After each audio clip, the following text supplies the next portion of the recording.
Hello and welcome to the Code Zone. We're Welcome back. back to the Code Zone. Welcome back, back. especially to Tom. I know. Welcome back myself. Welcome back to you. Indeed. Yep. I'm feeling better this week. I was ill last week. Had COVID, in fact. Yes, you're not I'm the back only one and I'm actually. fine A now. lot of our Code Zoners have been poorly and/or got Yeah. COVID. So I hope you guys are feeling better this week. Exactly. I'm I'm on the sure. mend. Exactly. I've been going a little bit crazy in isolation. I'm finally out in a day or so. I must admit, it's been a little bit boring. I like getting out and doing things. I like going to the clubs and playing with the robots. For a second there, I was picturing the other kind of clubs, like Yep. I love like, going out to nightclubs. That's me. I'm really that kind of person. Yeah. You know. The Code Zone clubs, yes, they'll be glad to have you back. Exactly. I've missed We've Cody's. got some games. Hopefully, we've been keeping people entertained with while they're under the weather, and I've been some having fun looking at these. I've been keeping up to date with what everyone's been getting up to. Yeah, it's been nice. So we had High Speedy a couple of weeks ago, which I know went down very well. A lovely 3-lane infinite runner. Nice little it's like it's all I love. I don't know what it is personally. I love the setting of like on top of buildings and stuff. Don't know why. Just a setting that I really like in games. Yeah, it's a personal preference I have. And then you said, was it Alfie who did a really cool? Oh yeah, check out Alfie's. Alfie has taken the game, and it's the same base game, but he kind of gutted it in such a way that it plays totally different now. So he gutted it quite cleverly. Okay. You have a go now. Try not to die straight away. Hang on. So it's tricky. It's a hard game. So you've got to press up pretty fast to not fall down, and then you've got to press down to start your glide. Okay. So if you go up too high, you'll hit the ceiling, which does kill you in this game. You have to be kind of ready. There we go. I see. So we got a little. Another go. It does definitely, and then press down to glide. Look at that! Oh, that's a very cool glide, and you've got to avoid the control. Oh, that's so cool! That is a nice little glide. That is a very cool glide. It's a really nice glide. That is, yep. I like that. Yeah. It's always one of my favourite things in like a lot of Batman games have like a cool gliding mechanic. I feel like that's a like a little. I think he's really just nailed the smooth graduation. Yeah, it's really nice. And as you found out, it's also quite challenging. Yes. Yeah, it's got loads of it's sort of Flappy Bird-esque, but also it's got the glide mechanic. Yes, I like it. That's really cool. That is really nice cool. Role reversal as well, because you play the toucan instead of dodging the toucans. You know what? I've seen quite a few games recently where the Zonebot has been flipped on its head, and the Zonebot is the villain. I think Lewin did one like that. Oh, nice. Yeah, it's like we'll have to show that one off at one point. I do like that little twist. Everybody's finally had enough of the Zonebot. Maybe they see the Zonebot as the enemy. Maybe we need a new hero. Exactly. Any suggestions? Let us know, guys. Well, you either die the hero or live long enough to see yourself become the villain. And that is true of the Zonebot. You beat nerd. Yeah, exactly. Well, on that slightly odd thought, let's have a look at. We had Race Around as well, didn't we? We did, yep.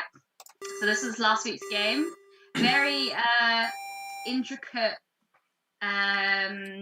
What's the word? Like turning mechanics, where the physics was a bit more interesting this week, wasn't it, Tom? But the kids got their heads around it really well. Good. I'm glad because I know we've done a racing type thing before. Spent a lot of time working on these driving mechanics, making them work. They're very fairly realistic. I'd like to think on the whole. Yeah. I'd like to think. I know rather than just being up, down, left, right, there's some front wheel controls and the opportunity to do some spin outs and stuff like that if you wanted to get funky with it. Exactly. So if I push forward, for example, if I go forward, right, I'll let you know. I'm holding down the forward key, taking my finger off, and there's a little bit of slowdown. There's a little bit of time whilst you slow down and you brake. Exactly. Yeah. Like in real life. I like to think that's why we come to the Code Zone sometimes. It's just slightly more interesting, isn't it, than just up, down, left, right. But of course, a lot of kids did find different control schemes that worked for them. We had quite a lot of moving with the mouse and stuff like that. Follow the mouse was quite a fun one. Yep, exactly. I spent, as you said, I spent a lot of time trying to work out how to make all of this sort of thing work. You've got a sprite that is at the front, and then you've got a character that follows that sprite and things like that. It's it sort of pulls the thing along, that sort of mechanic. It's an interesting, different way to do it, rather than just having a character that. Because obviously a lot of you don't drive because you're kids, but when you drive, you annoyingly can't just spin your car around. No. I wish it was that simple. Take an immediate left. Exactly. I wish it was that simple. I could just spin my car on the middle point. It'd be a lot easier to park and things. So I've tried to recreate that, but I completely understand if you want to live in a world where cars do much more useful things instead of being realistic and boring and adult and grown up. And of course, as always, you didn't have to stick to cars. We saw some wizard battles and stuff like that. I think you might find on Facebook later. But I quite wanted to show off Seth's game because Seth's new to the Code Zone, so I was extra impressed that it's just a really good hack. As you can see, he started customizing it a little bit. If you play the game, you'll notice there's some trees and stuff that pop up now, and you'll notice a new addition as well. I already like the background. Is that a dragon? Oh, it is a dragon! I actually didn't notice. Love the dragon, Seth. His little head's hiding behind the track, so another thing we can do is change the track as well. I thought it was just like a swirly pool, like don't touch the water kind of jobby. Yeah, I thought it was that for a second. I was almost getting and then I saw like the little claws. Yeah, that's very cool. Yeah. I like that. Good dragon. Good dragon. Okay, cool. Right, always room for some dragons. Oh, sorry. Wasn't aware there was a sound effect there. My sound effects, indeed. And you play the cat. Trying to keep up with the blue car, and you'll notice the boxes to give you a little boost. Oh my goodness, they're too fast. Sometimes they do boost you off the map, but it's quite hard to recover, so you have to be tactical as well. Good recovery there.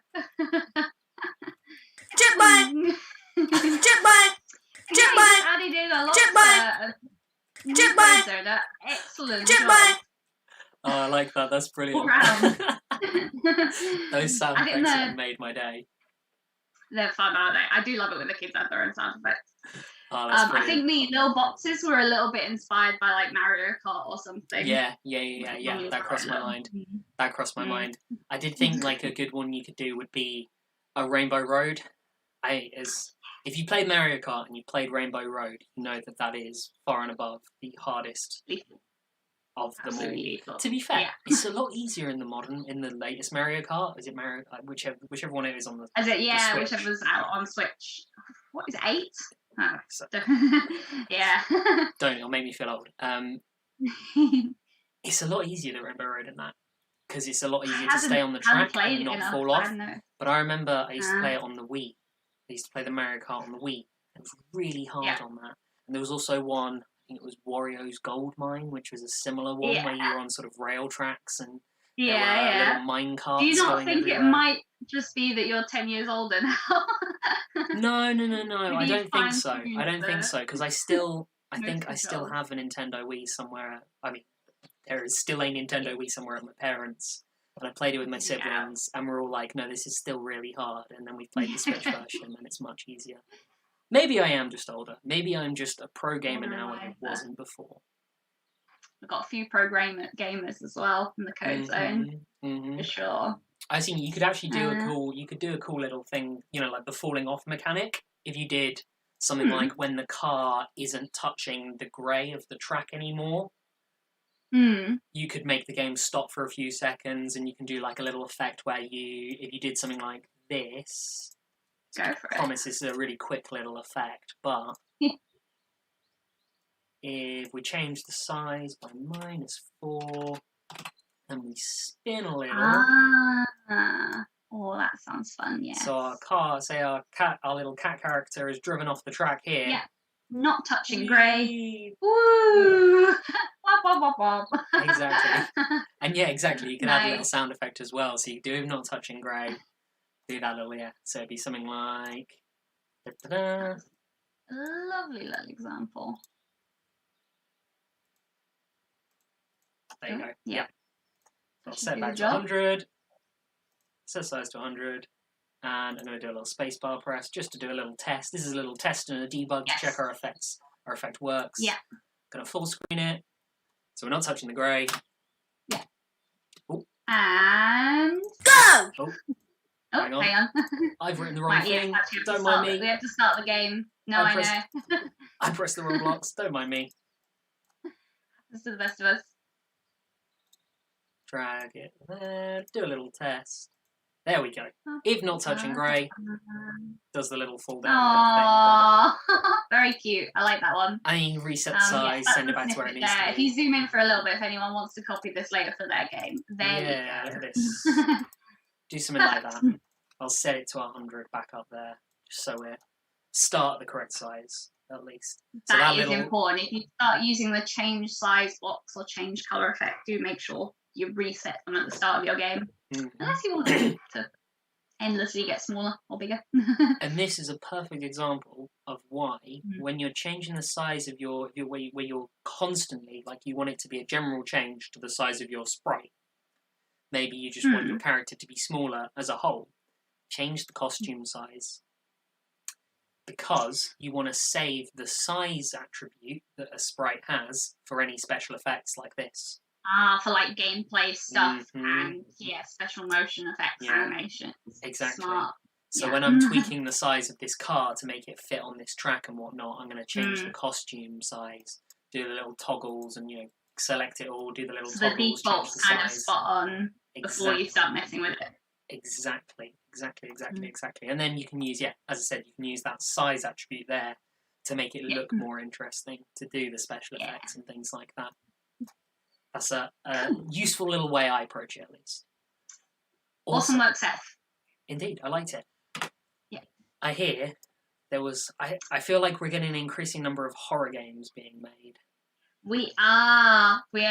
This is, was Five Nights at Scratch Cats by Jake. Jake has done an amazing job on this. Excellent. I reckon you should probably just give it a go and we'll see how you get on. I must confess, I haven't mastered this yet either. I do recommend Night 5 has the most going on in it, if you're feeling brave. I'm going to be honest, I'm bad at Five Nights at Freddy's. There's too much going on. I'm trying to pay attention to too many things.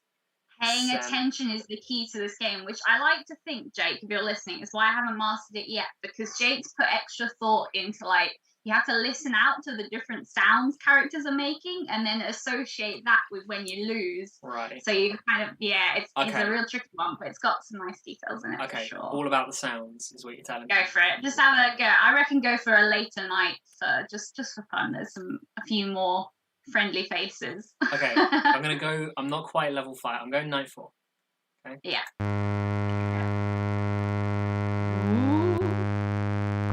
Now, what are you going to do? You've got to explore and do it. Oh no! Oh, you got without clicking. I didn't know you could do that. Have another go. So you have power of the torch here with your mouse. Okay, hang on. I'm going to have a little look through the code real quick. Just get an idea of at least what input buttons. A very good little trick that I do all the time. That's cheating. No, I think the main button is torch. Turn the torch on by clicking down. Okay. But then some monsters don't like the light, and that makes them mad. So you're not supposed to shine the light at them, and you've got to look around them. Some monsters will creep up on you in the dark, like Gobo did that.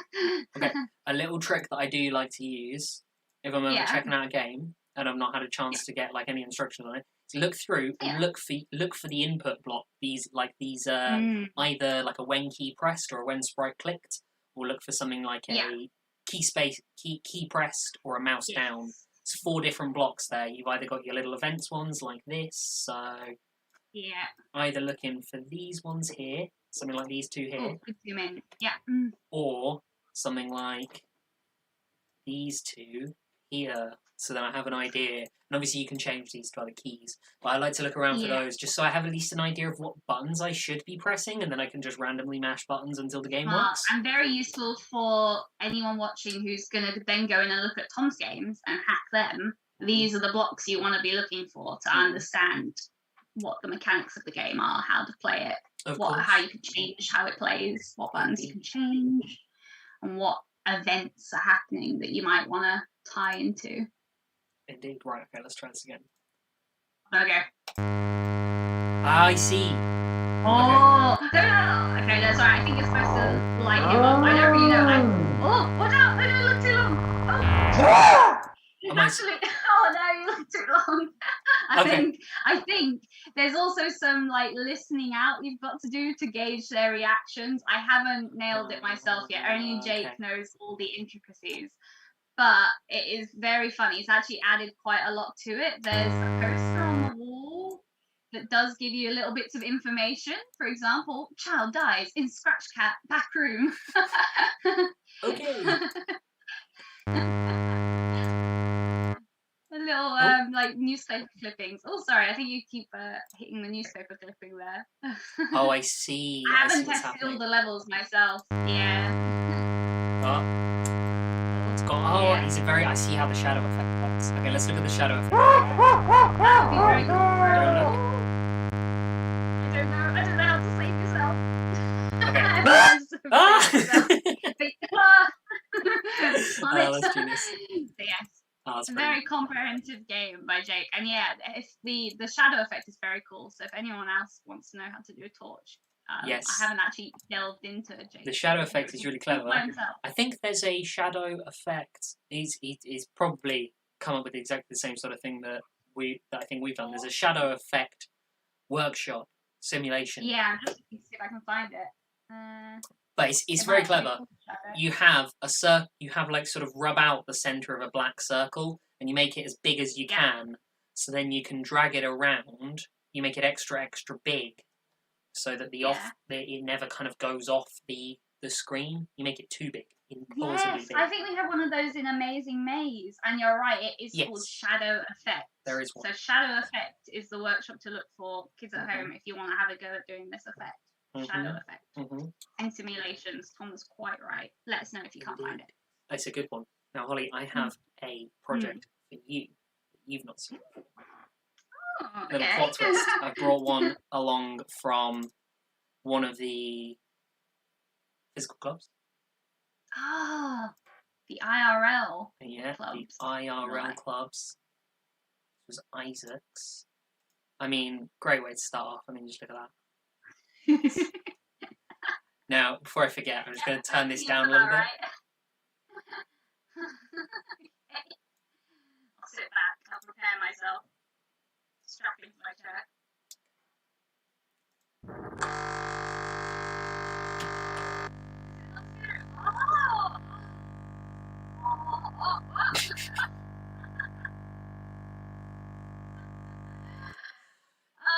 Yeah, I mean, I should have seen something like that coming from a project with stuff at the title, shouldn't I? When you first showed me that, I laughed a lot. It's really weird. I apologise for the noise in the last two projects, but I think they're both hilarious. Yeah. That made me laugh a lot when I saw it. I mean, what is the point in learning to code your own games if you can't use them to put together stuff like this? Exactly. That spaceship flying towards you was so cool. I want to see more. Yeah. I want to see more, Isaac. Awesome job. I loved it. It was brilliant. That very fun. Made me laugh a lot. That one. Yeah. Now we just need hats. Hats to unlock on those little sus guys, little Among Us boys. And they'll be sorted. Okay. Awesome. Any other games, or are we all good? I think that was. That'll do us at home for this week. Cool. Oh, you should show off. No, wait, Tom, before we go, show off this week's game because it's so smooth. The slalom effect is like amazing. I'm a big fan of the Olympics, of all Olympics, winter and summer alike. Big fan. So I thought I spent a lot of time working on the skiing, sort of the mechanics, the movement, the balance of this game. Spent a lot of time tweaking.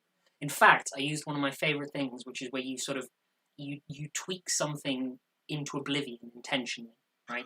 Okay. So you turn when you got your code and you sort of built the core bits and you're trying to work out how to make it just that little bit better, that little bit more balanced, right? We'll speed things. You turn the numbers up really high or really low and see what happens, and you get to grips a little bit more with sort of how it's all working. So I spent a lot of time just tweaking these numbers by like ramping them right up, then bringing them back down. You try the extreme, and then you're like, well, that was interesting. So maybe if I dial that back a bit, and then exactly, you know which direction to go. Fiddling with Tom's numbers is highly recommended for any of our code zone out there, because you never know. Fiddle with the numbers. If there's a number in the code, change it. See what happens. If it does something you don't want, just undo it. Or give us a shout. Yeah. So, I enjoyed this one a lot. It's a skiing game. Whee! It's just really fun. Use the left and the right arrow keys to move. Yeah. And go through the gates. See how fast you can get down the mountain. There's a little leaderboard as well that shows you what your speed was, what your score was. Yeah. At the end. Awesome. And so far this week, I've already seen an avalanche in the game. Nice. That's a good shout. That's a good shout. You could collect things. You could dodge snowmen.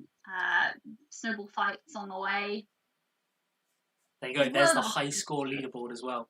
So if you need a high score leaderboard in your other projects, just yoink it out of this project here. You can always export it You can always export the leaderboard code here instead of having to rewrite that. Just right-click on it, export it, save it, and then you can upload it.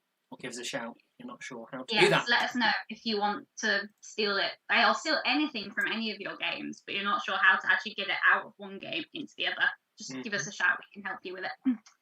It's very doable. And there it is, super skiing. Indeed. And of course, we've got the Winter Olympics badges up the top. Because as I said, I'm a big fan of the Olympics. I like it. It's fun. You know what always amazes me is the ski jump. Oh, jumps. Speedy jumps is a good one for this week as well. Yeah, you can do little ramps and stuff. I don't get ski jump. How do people go how do you how do you not do your knees in? My knees hurt when I jump. I've never been skiing until now. This counts, right? Okie dokie. Right. That's all good then, I think. We'll see you again soon. It's been a pleasure, guys. Take care, guys. Bye. Bye. Have a good week.